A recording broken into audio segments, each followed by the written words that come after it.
guys, Dweg here. With a collaboration between GosuGamers and the current Pinnacle Cup 2 event, I'm going to be showcasing the new map in CSGO, It's Ancient. To kick the video off, I want to have a look at layout to start off, and while maybe the basic geometrics can be similar in regards to other maps, there are some big differences coming into Ancient. Looking at things straight away, the current meta and the way that the map is being played, we typically say the A site, relatively underused. It can sometimes be one CET anchor at most playing out on the site. Mid is a very, very heavy level of contention. All around sort of the lane, elbow, and even front donut angle is normally some very key points to keep an eye out for in terms of CT aggression and early contact plays. And then you have a look over at the B site where there isn't really a lot of cover. You've got the pillar position right at the middle, some of the back lines in from the site where CTs can rotate in, but all in all, this map is very diverse and all comes down to some very, very clinical positioning and angle making in terms of rotations and T-side approaches. And talking about positioning and angles, I want to have a look at the T-side in particular to start and just run through some demonstrations of things that you can use in some of your competitive games.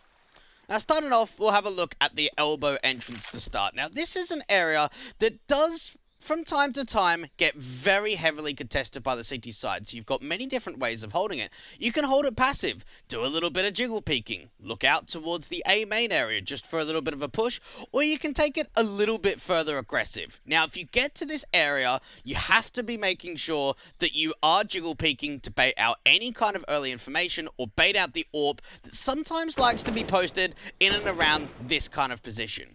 You'll also expect, certainly if you're playing at a little bit of a higher level, that a lot of incendiary HE and flashes will land in and around this position in elbow. So there are many different ways that you can hold it, but first of all, being able to read the game, work the early util of your opposition is the best way to hold out from elbow.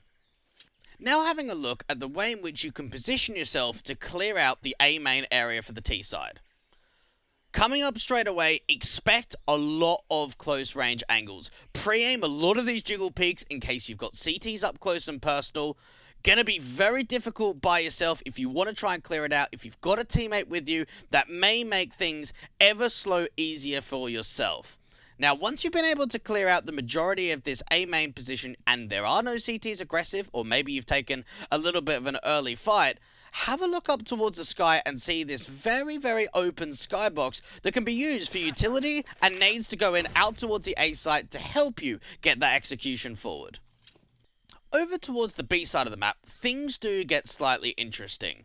There's very different ways of approach: aggression or passiveness. If you're thinking about passiveness, holding a really deep, long-range angle, waiting for that overextension to come out towards ramp, even try and create a little bit more of a semi-aggressive angle. Just be clearing out all of these early positions to try and give yourself the advantage over the opposition.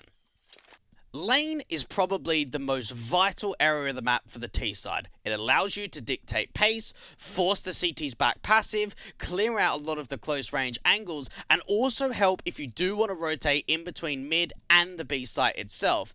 Now, in lane itself, if you use the early util, you should be able to gain the control relatively easily, but things get a little bit more difficult when you get up close and personal. Out towards a ramp default, if I've got an AWP in my hands, or potentially I've got a teammate that's AWPing, and they want to go for an aggressive duel, try to create a little bit of an opening pick, I love using this boost out towards the white box.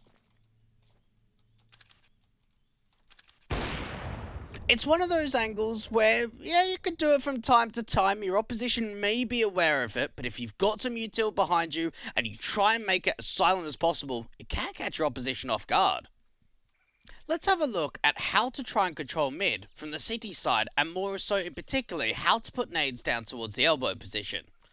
Now, you're typically going to be getting smoked out towards this mid cross if you do start making aggressive mid plays.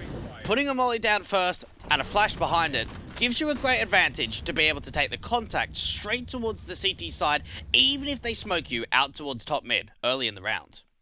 The A side on Ancient has some very, very interesting positions in which you could play. The first one I look at is maybe a little bit of an off angle that at times can get overchecked by the T side. You just hug in this cubby corner, and while the nades come through, you might find that if distraction's being pulled away and you keep your gun barrel tucked, they might not check you at all. Another great position is out here at Temple because it gives you so much range. Out towards a donut position or out towards main, spotting is your best friend.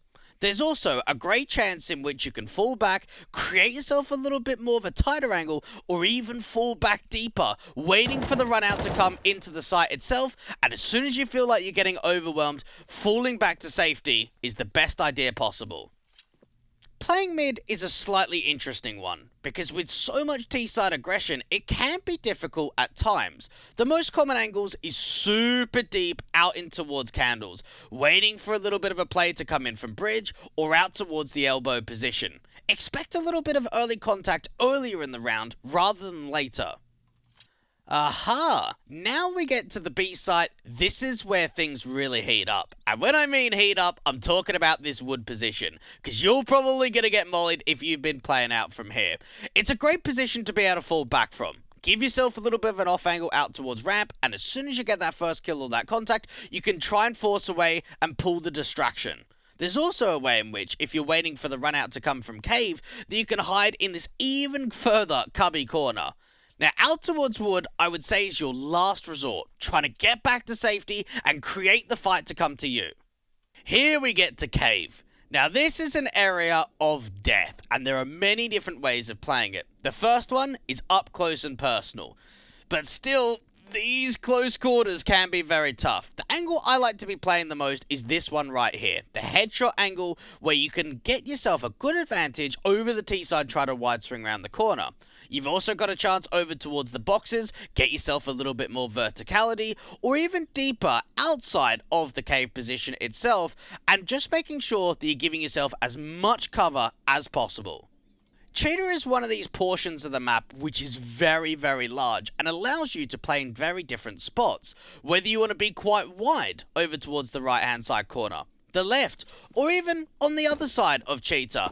All of these positions can be to your demise. Now, if you're playing Cheetah regularly and you want to get aggressive, change it up. Don't always be in the same spot every single round, otherwise expect to be pre-aimed and pre-fired on a regular basis. How can I forget the cheese angles? Now this one is a very, very cheeky angle. Playing in and around the signpost, you almost, at moments, don't get checked, or at least don't get seen straight away. Taking a bit of a pop shot and falling back to the donut position ever so slightly in portions. Taking another pop shot, being able to fall back even further, getting to final safety, and then even trying to create a little bit of an angle towards the other side of donut is a great way to continue being versatile and creating a lot of movement on that A site, especially if you're an anchor. Now, of course, being an anchor role as well does mean you have to catch your opposition off guard. Now, there is a little bit of a play too, where you can actually get up here on a self boost. We know that on the T side, they can boost up in this little position here, give yourself a bit of an angle to look deep in towards CT, but you can also get there from the city side by yourself and without a teammate. But that's going to finish everything for the end of the video. Do make sure to check GosuGamers out on all of the social media platforms to see how you can get all of the latest information about Pinnacle Cup 2.